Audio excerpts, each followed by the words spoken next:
கழுத்தில் ஸ்டெர்னோக்ளிடோமாஸ்டைஸ் ட்ரெபீசியஸில் வலி, கழுத்து எலும்பு தேய்மானம்னு சொல்கிறாங்கல்ல, அதனால் சர்வைக்கல் ஸ்பாண்டிலைட்டிஸ்னால வலி, மைக்ரைன் ஒரு பக்க தலைவலி, காதுக்குள்ளே வலியோ டினிட்டஸ் சவுண்டு, கண்ணில் வலி மயமயன்னு இருக்கிறது, தாடையில் வலி டிஎம்ஜே ஜாயிண்ட், பல்லில் வலி, மூஞ்சி பூரா வலி, சைனஸ்ல எல்லாம் வலிக்கும், இப்படியே ஒரு பக்கமே வலி வரும்.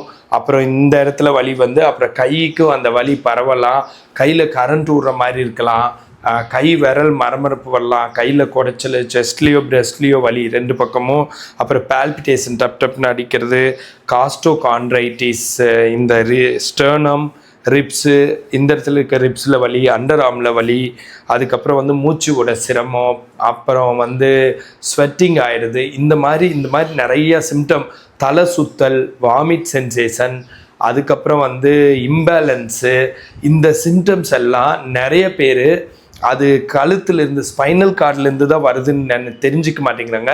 ஸ்பைனல் கார்டில்ங்கிற ஒரு உறுப்பு இருக்கிறதையும் தெரிய மாட்டேங்குது. அது பயங்கரமான ஒரு சென்சிட்டிவான உறுப்பு, அதுக்கெல்லாம் இன்னும் ட்ரீட்மெண்ட்டே கண்டுபிடிக்கல. இது யாருக்குமே தெரிய மாட்டேங்குது. நோயினாலே இதய நோய் தான் பெருசு, இல்லை மூளையில் வர்ற நோய், இல்லை கிட்னியில் வர்ற நோய், இப்படி ஒரு அர்த்தத்தில் இருக்காங்க. கேன்சர், இதெல்லாம் பெரிய நோயின்னு தெரிஞ்சு வச்சுருக்கீங்க. ஸ்பைனல் கார்டில் வர்ற நோய் மோஸ்ட் காமன், அதை பற்றின நாலேஜ் இருக்க மாட்டேங்குது. ஸ்பைனல் கார்டில் நோய் வந்தால் நம்மளை சாவடிக்காது அப்படின்னோ என்னமோ நினச்சிக்கிட்டு அதை கண்டுக்காமையே 10 வருஷம் 20 வருஷம் விட்டுருக்குறீங்க. ஹார்ட்டில் இவ்வளோண்டு நோயினா தெரிச்சு ஓடுறீங்க. ஏன்னா அது வந்து செத்து போயிடுவோம் அப்படின்னு நினைக்கிறீங்க, இது செத்து போக மாட்டோம்னு நினைக்கிறீங்க.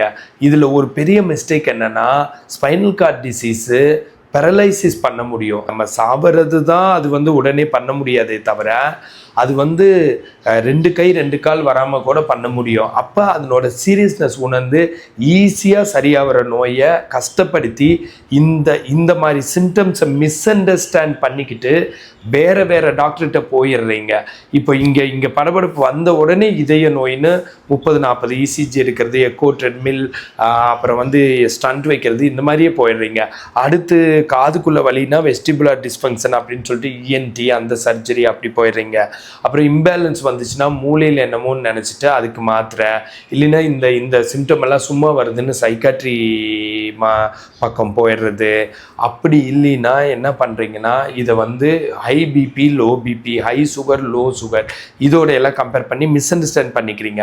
ஆனால் இது ஸ்பைனல் கார்ட்லேருந்து வர்றது 95% பேர்த்துக்கு எக்ஸாக்டாக ஸ்பைனல் கார்ட்லேருந்து தான் இந்த பெயின் வரும், அங்கேருந்து தான் ரேடியேட்டிங் பெயின் வரும். ஸோ அதுக்குன்னு இருக்கிற எக்ஸசைஸ் சொல்லித்தரேன், அதை செஞ்சாலே நீங்கள் நல்லா க்யூர் ஆயிடுவீங்க. உட்காந்து செய்கிற எக்ஸசைஸும் படுத்துட்டு செய்கிற எக்ஸசைஸ் சொல்லித்தரேன்.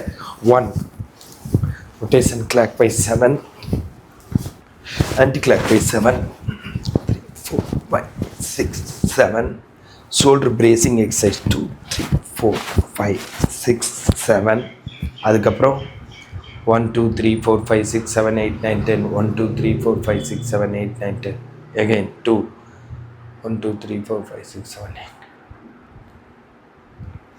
3, 1, 2, 3, 4, 5, 6, 7, 8, 9, 10, 1, 2, 3, 4, 5, 6, 7, 8, 9, 10, இந்த மாதிரியும். அப்புறம் படுத்துட்டு செஸ்ட் பெயினுக்கு ஒரு எக்ஸசைஸ் சொல்லித்தரேன். இப்படி கையை கோர்த்து இந்த மாதிரி 1, 2, 3, 4, 5, 6, 7, 9, 10, 1, 2, 3, 4, 5, 6, 7, 8, 9, 10, again 2, 1, 2, 3, 4, 7, 8, 9, 10, 2, 1, 2, 3, 4, 5, 6, 7, 8, 9, 10, 3, 1, 2, 3, 4, 5, 9, 10, 3, 1, 2, 3, 4, 5, 6, 7, 8, 9, 10. இந்த மாதிரி எக்ஸசைஸ்லாம் பண்ணி இதிலேருந்து நீங்கள் பூரணமாக குணமாக்க முடியும். இதில் நிறைய எக்ஸசைஸ் இருக்குது, ஆனால் இப்போ நேரில் தான் கொஞ்சமாக சொல்லியிருக்கேன். பட் ப்ராப்பராக எக்ஸசைஸ் பண்ணால் கண்டிப்பாக சரியாயிடும். இந்த மாதிரி ஹெல்த் இஷ்யூஸ் இருந்தால் கன்சல்டேஷனுக்கு எனக்கு கால் பண்ணுங்கள். ஹெல்த் டிப்ஸ் வேணா ஃபாலோ பண்ணுங்கள். This Prakash physiotherapist.